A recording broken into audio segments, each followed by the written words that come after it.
Okay. ഗൾഫിൽ എന്താണ് ജോലി? ഇവിടെ ഉള്ള എല്ലാ ജോലിയും ഗൾഫിലുണ്ട്. ഇയാളുടെ ജോലി എന്തോന്നാ ചോദിച്ചത്? അതായിരുന്നു എനിക്ക് ഗൾഫിൽ പാൽ സൊസൈറ്റിയില്ല. ഗൾഫിലൊക്കെ പാൽ സൊസൈറ്റി ഉണ്ടോ? പിന്നെ അവിടുത്തെ പശു മുട്ട പപ്സ് ആണോ ഇത്? അയ്യോ, അല്ല സാർ എവിടെ പോവാ? അമേരിക്കക്ക്. നടന്നോ? ഞാൻ പ്ലെയിനിലാണ് പോയെ. അതിനകത്തുള്ള എല്ലാരും എന്നെ തള്ളിയിട്ട്. അങ്ങനല്ലേ നിന്റെ കക്കൂസി ഞാൻ പാരഷൂട്ടിൽ വന്ന് വീണത്? അല്ല എന്തിനാ എല്ലാരും തള്ളിയിട്ട്? നീ കേക്കണം. പ്ലെയിനകത്ത് ഭയങ്കര തണുപ്പ്.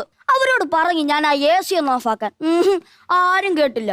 പിന്നെ ഞാൻ എന്തോ ഇത് എന്റെ കയ്യിലുള്ള പേപ്പറെല്ലാം കൂടെ കൂട്ടിയിട്ട് കത്തിച്ച് തീ കഴിഞ്ഞു. അതിനകത്തുള്ള 300 പേരും കഴിഞ്ഞു. തീയോ അതൊന്നും സമയം കിട്ടിയില്ല. അതിന് മുന്നേ തള്ളി പുറത്താക്കിയില്ലേ? അല്ല ഒരു പ്ലെയിനിൽ 300 പേരൊക്കെ കേറുവോ? കേറും. ഇത്രയുള്ള പ്ലെയിനില്ലേ? എവിടെ വെച്ച് ഇത്രയുള്ള പ്ലെയിൻ കണ്ടോ? ഇവിടുന്ന് മേളിലോട്ട് നോക്കുമ്പോ അയ്യോ, എടാ നീ പ്ലെയിനെ അങ്ങനെ നിസ്സാരമായിട്ട് കാണാതെ. എന്നാലും എനിക്ക് പേടിയാ. എടാ പ്ലെയിനിൽ കയറുന്നതിന് മുന്നേ ആദ്യമേ എല്ലാരും ചെക്ക് ചെയ്യും. ദൈവമേ, ചക്കപ്പയും